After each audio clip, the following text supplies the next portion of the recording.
చింత చిగురు పులిహోర మీలో ఎంతమందికి తెలుసు? మీలో ఎంతమందికి ఇష్టం? మా చిన్నప్పుడైతే సమ్మర్ హాలిడేస్లో అమ్మమ్మ వాళ్ళ ఇంటికి వెళ్ళినప్పుడు ఎక్కువగా చేసి పెడుతూ ఉండేది. చాలా ఇష్టంగా తినేవాళ్ళము.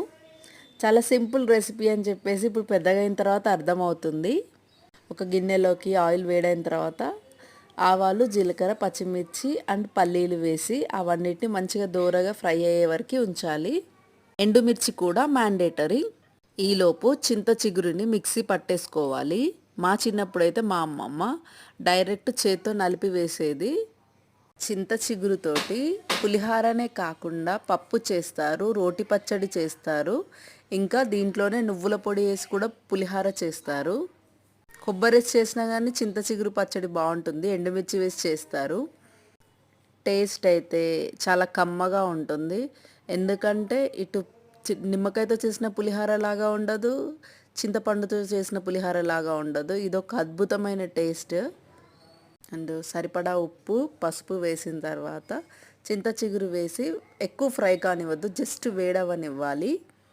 ఇదిగో చూడండి, మేము తాలింపులోకి వేసేస్తున్నాము. ఎక్కువగా మెత్తగా పడితే కూడా టేస్ట్ ఉండదు, కచ్చపచ్చగానే ఉంచాలి.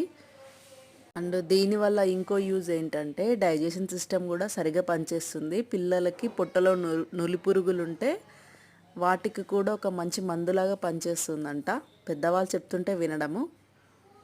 ఇలా చింత చిగురు లైట్గా ఫ్రై అయిన తర్వాత మన దగ్గర కొంచెం పొడిగా వండి పెట్టిన రైస్ని కలిపేసి సిమ్లో 5 మినిట్స్ వరకు వేడి చేసేసి మూత పెట్టేసి ఇంకో 5 మినిట్స్ తర్వాత తీసి తింటే అన్నంకి కూడా పులుపు సరిగా పడుతుంది. చింత చిగురుతో ఎన్నో వెరైటీస్ చేస్తారు కదండి. మీలో ఎంతమంది చింత చిగురుతో చేసిన వంటకాలు తిన్నారనేది కామెంట్ బాక్స్లో మెసేజ్ చేయండి.